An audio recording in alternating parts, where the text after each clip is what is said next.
सीधे सवाल होंगे, मगर इससे पहले सवाल जवाब का सिलसिला शुरू हो, मैं अतुल जी से चाहूंगा कि वो अपने मुद्दों के बारे में बताएं और किस किन मुद्दों को लेकर जो चुनाव में है उसके बारे में बताएं। ये चुनाव देश का चुनाव है, प्रधानमंत्री बनने का चुनाव है। जो एक बहुत बड़ा भ्रम है सोसाइटी में, मैं भी जाता हूँ वोट मांगने के लिए, तो सभासद, मेयर, विधायक और सांसद, चारों से एक ही अपेक्षा रहती है लोगों की। उसके अंदर कोई डिवीजन नहीं है कि ये तुम्हारा काम है, ये तुम्हारा काम है, ये तुम्हारा काम है, तुम्हारा काम। अगर गांव में जाओगे तो प्रधान का भी काम की अपेक्षा वो सांसद से करते हैं। संविधान के अंदर बहुत स्पष्ट चीजें तय हैं कि कोई सांसद किसी प्रधान को भी डिस्टर्ब नहीं कर सकता, किसी मेयर को डिस्टर्ब नहीं कर सकता। वो सुझाव के नाते, एक सदस्य होने के नाते तो बात कर सकता है। फर्ज कीजिए नगर निगम गाजियाबाद है और एक विधायक है और एक सांसद है, तो उसकी हैसियत वहाँ केवल एक सभासद जितनी है, इससे ज़्यादा की नहीं है। लोग सोचते हैं कि भाई जो सांसद है, विधायक है, वो किसी को भी रूल कर सकते हैं। वहाँ पर जो बहुमत से चलने वाला सदन है और जो विशेष अधिकार है, अंतिम जो शक्ति है, वो मेयर के हाथ में होती है और एग्जीक्यूटिव बॉडी उसका एमएन में होता है। तो हम लोग, जैसे आपने सुझाव दिया कूड़े के मामले में, तो इसके अंदर पूछताछ हम कर सकते हैं। इतनी पावर सांसद की होती है। एक दिशा की मीटिंग होती है, उसके अंदर हम पूछताछ कर सकते हैं। हम, क्योंकि सभी प्रभावशाली लोगों से हमारा एक्सेस है, उसके नाते हम बात कर सकते हैं। लेकिन आदेशात्मक परिस्थितियां हमारी नहीं होती कि आपको ये करना पड़ेगा। हम ये कहेंगे ये करना चाहिए और और इसके लिए हम अलग अलग लोगों से बातचीत कर सकते हैं। तो पहले तो मैंने अपनी स्थिति ये स्पष्ट करी कि भाई हमारी स्थिति ये है। गाजियाबाद के अंदर 1962 में कमला नेहरू नगर नाम की एक जगह गाजियाबाद में है। सारी की सारी जमीन वहां सेंट्रल गवर्नमेंट ने एक्वायर कर ली, जो वहां पर बहुत सारे ऑफिसेस बनाने के लिए, जिससे दिल्ली का लोड कम हो और गाजियाबाद का डेवलपमेंट हो। हम ये चाहेंगे कि उस भूमि का भी उपयोग हो और गाजियाबाद के अंदर बहुत सारे ऑफिसेस आए, बहुत सारे काम हो।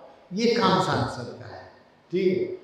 और जो आपने कूड़े वगैरह की बात बताई, तो मैंने सुझाव पढ़ा, बहुत ही अच्छा है।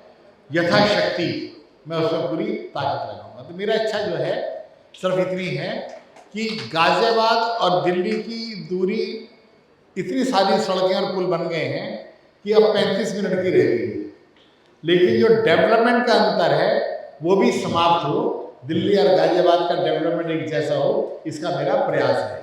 बहुत बहुत धन्यवाद। तो जी आपका बहुत बहुत धन्यवाद, आपने मुझे जनता के बीच रखने के लिए। अब सवाल जवाब पर आते हैं, मगर उससे पहले मैं एक सवाल करना चाहूँगा।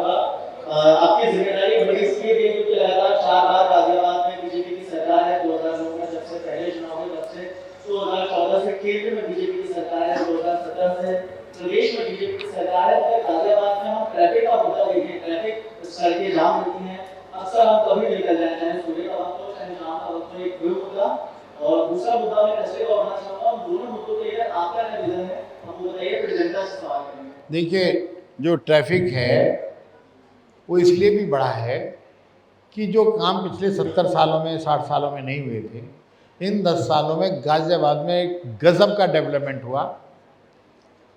पहले 2014 से पहले गाजियाबाद में केवल एक पुल था, आज 6 या 7 पुल हो गए दिल्ली की कनेक्टिविटी को लेकर। गाजियाबाद के अंदर 16 लेन की सड़क बन गई है जो बाईपास को होकर के जाती है। गाजियाबाद की सभी सड़कें चौड़ी हुई हैं। गाजियाबाद के अंदर बिजली की व्यवस्था अच्छी हुई है, लॉ एंड ऑर्डर की अच्छा व्यवस्था हुई है। उसके कारण हुआ क्या? उसके कारण पिछले 10 सालों में गाजियाबाद की आबादी लगभग दुगनी हो गई। आपने बहुत अच्छा सिस्टम बनाया, तो दिल्ली बहुत महंगी है, दिल्ली बहुत महंगी है, तो जिसको भी दिल्ली में जाना होता है वो दिल्ली में ना रह करके सोने के लिए गाजियाबाद आता है। ठीक है, यहाँ पर फ्लैट ले रहे हैं या मकान लेते हैं, और उनके कारण से जो उसकी जो सर्विसेज हैं, एक आदमी अगर रहता है तो 2 या 3 लोगों को सर्विसेज की उसकी ज़रूरत पड़ती है एवरेज। अगर 1 लाख लोग गाजियाबाद में दिल्ली वाले बसते हैं तो 4 लाख उनको सर्व करने वाले बनते हैं, वो चाहे प्रेस वाला हो, सब्जी वाला हो, खाने वाला हो, रेस्टोरेंट हो, ई रिक्शा वाला हो, तो उसकी सर्विसेज के लिए बनते हैं। तो गाजियाबाद में अनपेक्षित रूप से एक लोगों का सेटलमेंट हुआ है, यहाँ पर लोग यहाँ पर रहने के लिए आ रहे हैं। तो वो स्पीड जो है बहुत अच्छी स्पीड होते हुए भी वो स्पीड की वजह से कहीं कुछ फ़र्क आया है, लेकिन मुझे लगता है कि बहुत तेज़ी से अभी और काम होने वाला है। 3 पार्ट है, तीनों ही एजुकेशन से रिलेटेड है। जैसे न्यू एजुकेशन पॉलिसी में भी और जितनी नई मिनिस्ट्री ऑफ एजुकेशन की पॉलिसीज आ रही है, ज़्यादा से ज़्यादा बढ़ावा स्किल सब्जेक्ट्स को दिया जा रहा है और बहुत सारे स्कूल्स में वो स्टार्ट भी किया है। और आपने जैसे अभी उसका एक बताया हमें कि हम रिसर्च सेंटर के साथ जुड़ सकते हैं, वो सिर्फ ट्रेनिंग तक है। फंडिंग एजेंसीज होती है जो फंड कर सके बच्चों के डिफरेंट प्रोजेक्ट्स को और उसको कॉर्पोरेट के साथ ज्वाइन कर सके। जैसे कि हमारे पास प्रोग्राम है ब्यूटी वेलनेस, तो वीएफसीसी जैसे उनके साथ ज्वाइन करवा सके। सिमिलरली होम साइंस है तो उसको न्यूट्रिशन से रिलेटेड में जैसे बहुत सारे हम चाहते हैं कि स्कूल के बच्चों को भी कॉर्पोरेट का एक्सपोजर मिले। दूसरा पार्ट है sir regarding sports activity, like stadiums है। स्कूल्स को जैसे बोला जाता है कि राइट टू एजुकेशन के अंदर आपको जिन बच्चों को जरूरत है उनको हमें सीट्स देनी होती है। तो स्टेडियम्स में भी जैसे कॉमनवेल्थ गेम्स, एशियन गेम्स, इन सब के प्रिपेयर कराने के लिए बच्चों की फैसिलिटीज मिले प्राइवेट स्टेडियम में भी, वो कोलैब नहीं करते हैं। देन थर्ड चीज जो है वो है रिलेटेड टू इज बेसिकली जो कॉम्पिटिटिव एग्जाम्स हैं, उसमें बहुत सारे प्राइवेट इंस्टीट्यूट्स हैं, लेकिन अगर स्कूल्स को ये अपॉर्चुनिटी मिले कि लाइक इवनिंग में उनके वेकेंट रहते हैं प्रेमिसेस, ताकि गवर्नमेंट की जैसे यूपी गवर्नमेंट की थी पॉलिसी कि वो बच्चों को प्रिपेयर कर, बहुत सिलेक्टिव इंस्टीट्यूट्स ही हैं जिसमें वो प्रिपरेशन का दे रखा है।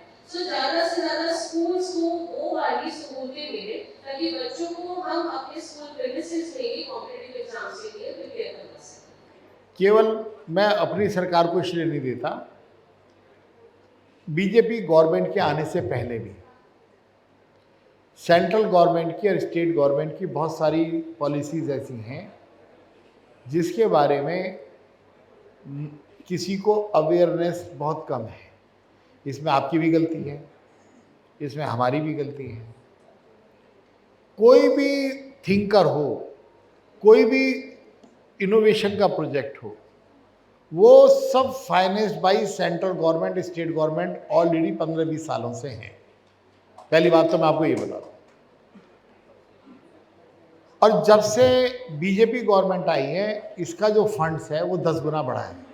मेरे पास में पिछले 15-20 सालों से वो शक्तियां हैं कि मैं किसी को भी 20 लाख तक का लोन 6% ब्याज पे दे सकता हूं, यदि किसी को कोई अच्छा काम करना हो उस पर टेक्निकल साइड पे।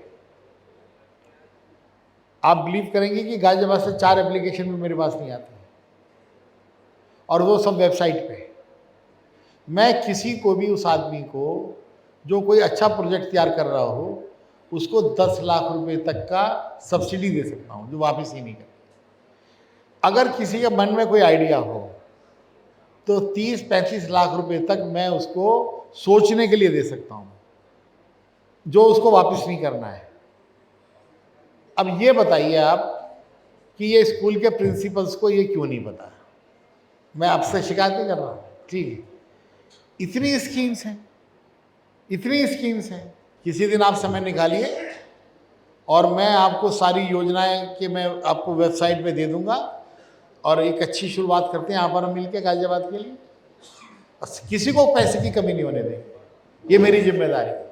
कोई भी बच्चा या बच्ची काम करना चाहता है और वो अगर सक्सेसफुल नहीं होता है तो अभी उसे केंद्र सरकार कहती है पैसे वापस करने की ज़रूरत नहीं है। बताना चाहेंगे कि हम लोग क्या क्या प्रॉब्लम फेस करते हैं, क्योंकि हेल्थ जो है क्योंकि अभी WHO ने भी कहा है माई हेल्थ माई राइट। तो आई थिंक हेल्थ इज बहुत इम्पोर्टेंट मुद्दा है।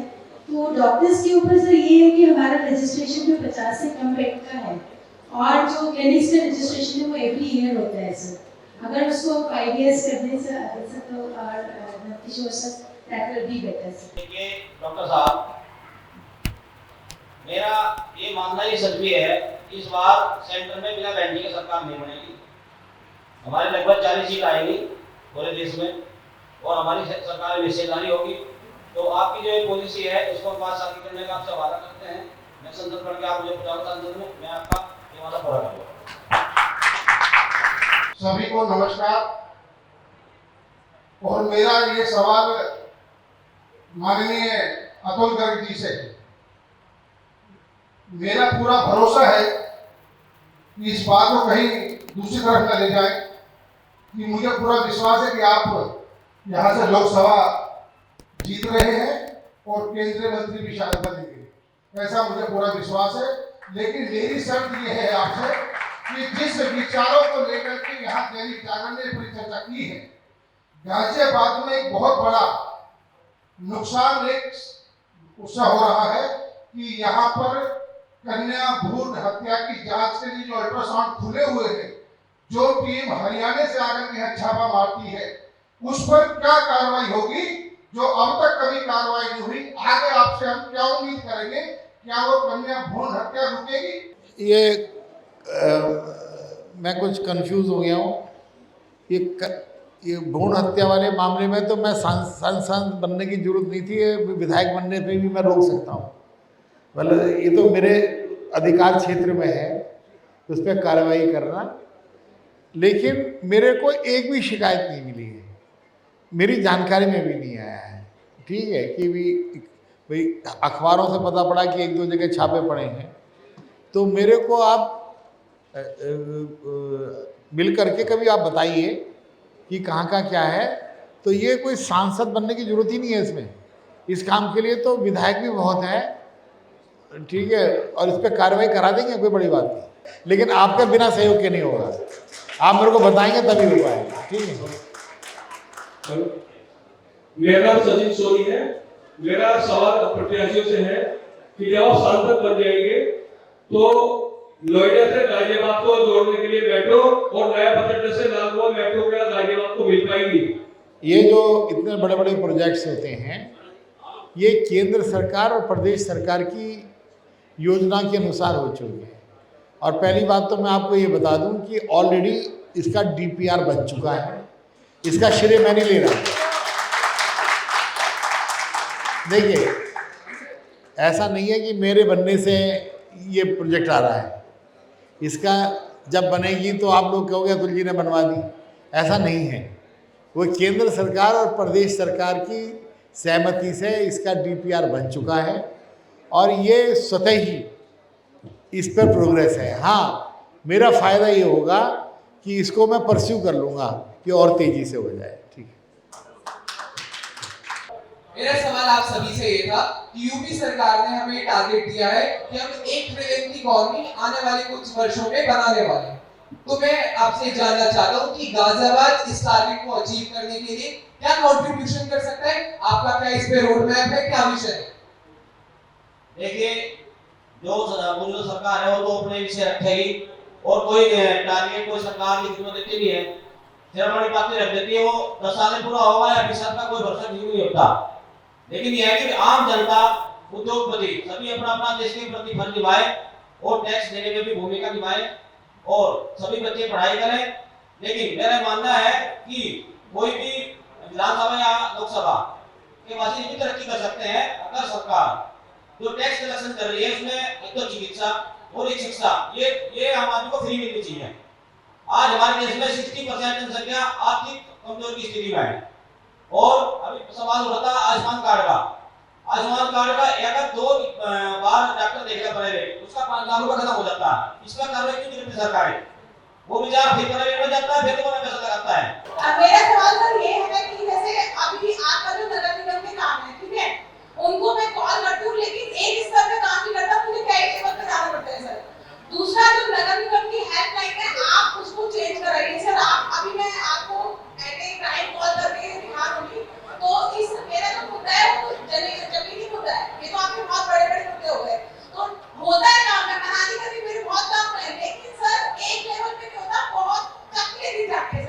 पहले तो मैं आपको बधाई देना चाहता हूं कि आपने हमारे काम की प्रशंसा की। दूसरी, आपने समस्या बताई। जो आपकी समस्या है वो वाजिब है। निगम ने एक बहुत अच्छी पहल शुरू की और एक हेल्पलाइन नंबर दिया, जिससे कि आपको किसी प्रतिनिधि के पास जाके समस्या का समाधान ना करना पड़े। हमारे बीच में कई पार्षद भी बैठे हैं, अपने बहुत अच्छा काम कर रहे हैं। हेल्पलाइन नंबर ने बहुत अच्छे से काम करना शुरू हुआ, लेकिन जो ऑपरेटर बैठे हैं कई बार आपकी समस्याओं को प्रॉपर सॉल्व नहीं कर पाते या आगे समय पर नहीं पहुंच पाते।